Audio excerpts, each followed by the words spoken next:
Good morning student. आज मैं आपके लिए एक एनर्जी कंजर्वेशन में एक नया टॉपिक लेके आया हूँ, रिक्यूपरेटर। तो रिक्यूपरेटर क्या होता है, मैं अपने इस चैनल पर आप सबका स्वागत करता हूँ। तो आपको रिक्यूपरेटर पढ़ाने से पहले आपसे मैं यही कहूँगा कि आप इस लॉकडाउन की स्थिति में घर से बाहर ना जाएं, घर में ही रहें और ऑनलाइन शिक्षा लेते रहें।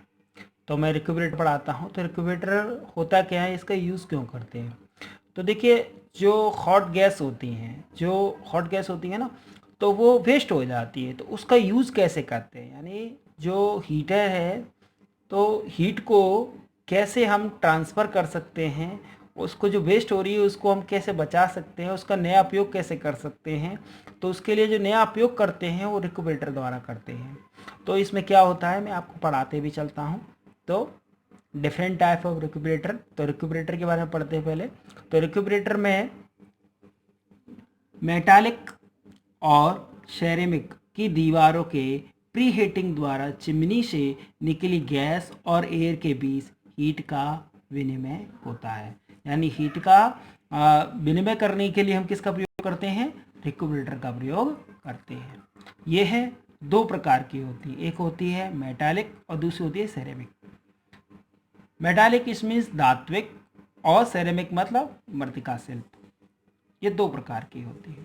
तो हम पहले पढ़ते हैं मेटालिक रिक्यूपरेटर। तो मेटालिक रिक्यूपरेटर पढ़ने से पहले इसके लिए हम क्या मेन चीज़ होती है कि इसके हम इस प्रकार डिजाइन करते हैं या इसका इस प्रकार सिलेक्शन करते हैं कि इसके जो टेम्परेचर है, जो वेस्ट गैस का जो टेम्परेचर है, ऑपरेटिंग प्रेशर है, रिक्यूपरेटर सिस्टम में अनुमति योग्य प्रेशर की बूंदें हैं और भट्टी का जीवन विश्रुत है आदि का हम इसको बनाने से पहले महत्वपूर्ण रूप से इस पर ध्यान देते हैं, तभी हम मेटालिक रिक्यूपरेटर को तैयार करते हैं। यानी हमें टेम्परेचर का जो वेस्ट गैस हो रही है उसका टेम्परेचर नहीं पता है, ऑपरेटिंग जो प्रेशर कर रहे हैं या रिक्यूपरेटर सिस्टम में हम जो प्रेशर की बूंदें हैं और भट्टी का जो लाइफ है और रिलायबिलिटी है वो हमें नहीं पता है, तो हम मेटालिक रिक्यूपरेटर नहीं बना सकते हैं।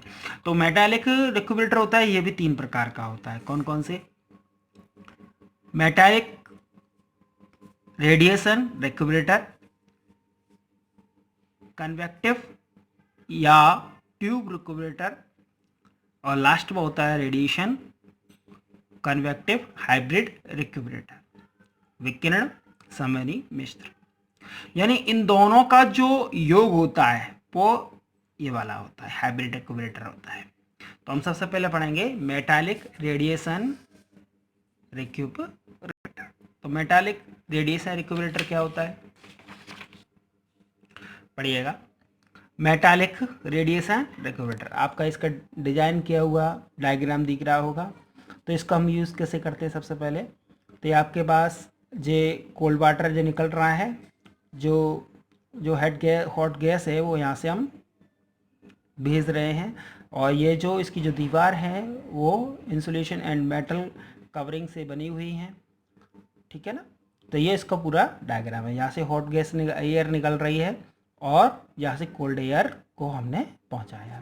तो हम सबसे पहले क्या करते हैं, इसमें हम हॉट गैस को इसमें इनलेट करते हैं। यानी हॉट गैस होती है, जो हॉट गैस होती है वो सीधे ही क्या निकल जाती है, इस तरह प्रेशर देते हुए गमन करते हुए ट्रांसफर होते हुए यहाँ से कोल्ड गैस के रूप में निकल जाती है इस भट्टी में से।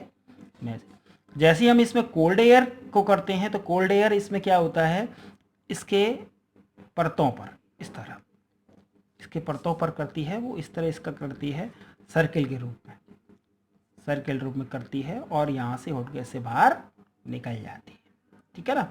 जब हम इसमें से गैस को प्रवाहित करते हैं तो ये जो इसका जो ठंडा पानी है वो हम प्रेस करते हैं, तो जिससे वो गैस जो होती है वो कोल्ड होते हुए बाहर निकल जाती है और जो गर्म हवा होती है वो यहाँ से बाहर निकल जाती है।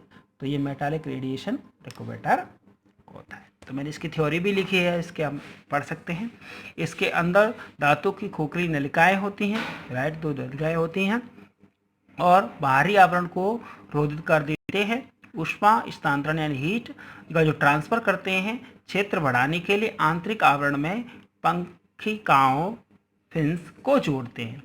भट्टी ज्वालक के लिए बाहरी वलयों द्वारा वातावरण से वायु दहन क्रिया हेतु प्रवेश मार्ग द्वारा भेजी जाती है। आंतरिक नली ज्वलनशील और चिमनी से निकली गैसों को ले जाती है। इस क्रिया का उपयोग अपशिष्ट गैसों जो वेस्ट गैस होती है उनके 1000 सेंटीग्रेड से 15000 सेंटीग्रेड तक के तापमान के लिए होता है, जहां वायु की सीमा कम से कम 600 डिग्री सेंटीग्रेड तक होती है। ठीक है ना।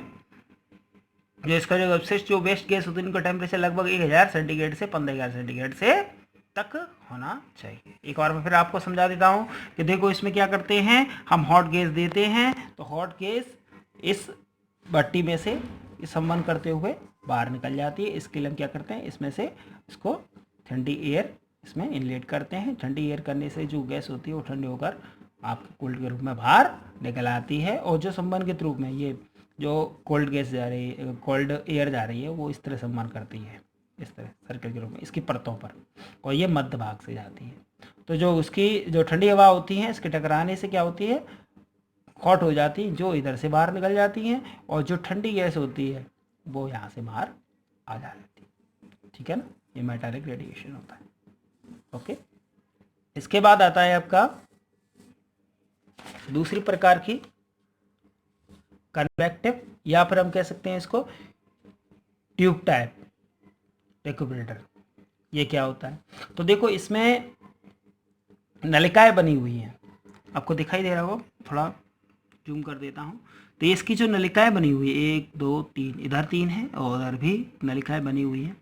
और इसके लिए हम और जो हॉट गैस गैस हुई है वो हॉट वेस्ट गैस वो इधर से प्रोवाइड करते हैं, इनलेट करते हैं, और इसका जो कूल एयर है वो यहाँ से हम इनलेट करते हैं। ठीक है, और इसका कूल्ड वेस्ट गैस यहाँ से निकल आउट हो जाती है, और हॉट गैस यहाँ से हॉट एयर यहाँ से निकल जाती है। तो हम सबसे पहले क्या करते हैं, इसमें हम इस एक्यूमुलेटर में जो हॉट गैस है इसको हम यहाँ से इनलेट कराते हैं। तो जो इनलेट कराते हैं गैस, वो एक नलिकाओं के माध्यम से बाहर की ओर निकल जाती है। नलिकाओं के माध्यम से, ये रेड पेन से मैंने लिखा हुआ है, रेड चिन्ह दिखाई दे रहा है। यहाँ से जो हॉट गैस हम प्रोवाइड करते हैं, जो नलिकाओं में से निकलते हुए, इस नलिकाओं से निकलते हुए इस दूसरी नलिकाओं में पहुँचते हुए यहाँ से कोल्ड के रूप में बाहर निकल जाती है।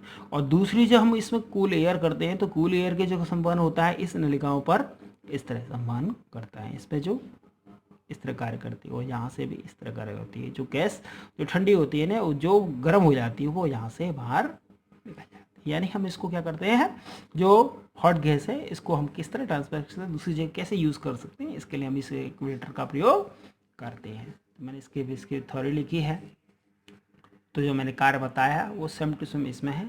तो इसमें जो इसकी जो इफेक्टिव है, यानी इसका जो इफेक्टिव होता है वो मेटालिक एक्यूमुलेटर से अच्छा होता है, क्योंकि इसमें जो नलिकाओं की संख्या होती है वो ज़्यादा होती है। ठीक है ना, इसमें मैंने लिखा भी है, जो सम टू सेम मैंने अभी बताया वो वही लिखा हुआ है। इसके बाद आता है तीसरा टाइप, आता है हाइब्रिड एक्यूमुलेटर। तो हाइब्रिड एक्यूमुलेटर क्या होता है, देखो इसका प्रयोग होता है वो हीट ट्रांसफर का मैक्सिमम इफेक्टिव बनाने के लिए किया जाता है। यानी जो मैक्सिमम से मैक्सिमम हीट ट्रांसफ़र कम कर सकें, उसका असर होता है मैक्सिमम हम प्रोवाइड कर सकते हैं।